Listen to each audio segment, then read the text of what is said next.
आज हम बात करने वाले हैं एक ऐसी टेक्नोलॉजी की जो आसमान में ताकत के समीकरण को पूरी तरह से बदलने की क्षमता रखती है। भारत के डीआरडीओ यानी रक्षा अनुसंधान और विकास संगठन ने हाल ही में एक ऐसी कामयाबी हासिल की है जो हवाई जंग के नियम फिर से लिख रही है। जी हाँ, आपने सही सुना। सिर्फ एक फ्लाइट टेस्ट, लेकिन इसका असर इतना गहरा है कि इसने भारत को दुनिया के उन गिने चुने देशों के क्लब में शामिल कर दिया है जिनके पास ये भविष्य की तकनीक है। तो सवाल ये उठता है कि आखिर ये नई टेक्नोलॉजी है क्या और क्यों इसे इतना बड़ा गेम चेंजर माना जा रहा है। चलिए इस पूरे विश्लेषण में हम इसी को समझने की कोशिश करते हैं।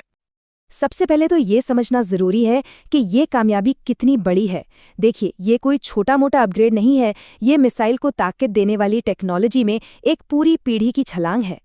सोचिए, पूरी दुनिया में बस मुट्ठी भर देश हैं जिन्होंने इस बेहद मुश्किल टेक्नोलॉजी में महारत हासिल की है, और इस एक सफल टेस्ट के साथ भारत ने ये साबित कर दिया है कि वो डिफेंस टेक्नोलॉजी के मामले में एक ग्लोबल पावर है। तो वो जादुई शब्द है SFDR, यानी सॉलिड फ्यूल डक्टेड रैमजेट। अब इसमें जो सबसे खास बात है वो है एयर ब्रीदिंग, मतलब हवा में सांस लेना। और यही चीज इसे पारंपरिक रॉकेटों से बिल्कुल अलग और कई ज्यादा ताकतवर बनाती है। तो आखिर ये एयर ब्रीदिंग का फंडा काम कैसे करता है? चलिए इसे बिल्कुल आसान भाषा में समझते हैं। इसे ऐसे समझिए, एक पारंपरिक रॉकेट एक स्प्रिंटर की तरह होता है जो अपनी सारी ताकत एक ही झटके में लगा देता है।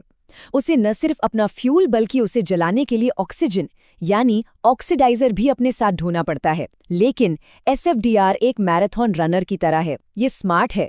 ये ऑक्सीडाइजर का फालतू वजन नहीं उठाता, बल्कि उड़ते उड़ते हवा से ही ऑक्सीजन ले लेता है। इसका मतलब ये हुआ कि ये हल्का है, ज्यादा फ्यूल ले जा सकता है और बिना थके जबरदस्त स्पीड से बहुत बहुत लंबी दूरी तक जा सकता है। तो इसकी उड़ान के दो मेन हिस्से होते हैं।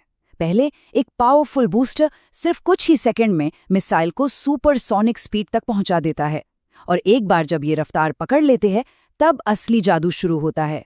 रैमजेट इंजन ऑन हो जाता है, हवा को अंदर खींचता है और बोरॉन बेस्ड फ्यूल को जलाकर मिसाइल को एक जबरदस्त रफ्तार पर लंबी दूरी तक ले जाता है। ठीक है, ये सब टेक्निकल बातें तो हो गईं, पर असल में मैदान में इसका क्या मतलब है? आइए अब उन नंबर्स पर नजर डालते हैं जो SFDR को इतना खतरनाक बनाते हैं। 340 किलोमीटर से भी ज्यादा की रेंज। इसका मतलब है कि एक फाइटर पायलट दुश्मन की नजरों में आए बिना ही बहुत दूर से एक सुरक्षित दूरी से अपने टारगेट को निशाना बना सकता है। मार्क 3.8 यानी आवाज की रफ्तार से लगभग 4 गुना ज्यादा तेज। और सबसे जरूरी बात यह है कि ये रफ्तार सिर्फ कुछ सेकंड के लिए नहीं बल्कि काफी देर तक बनी रहती है। दुश्मन के जहाज को बचने का मौका ही नहीं मिलता।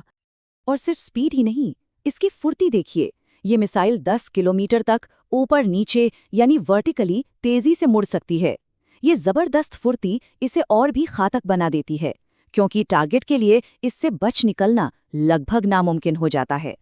ये जो नंबर हमने देखे, ये सिर्फ कागज पर लिखे आंकड़े नहीं हैं। ये आसमान में लड़ाई की पूरी स्ट्रैटेजी को जड़ से बदल रहे हैं। इस टेक्नोलॉजी के असर को ठीक से समझने के लिए हमें एक बहुत ज़रूरी कॉन्सेप्ट को समझना होगा, नो एस्केप जोन।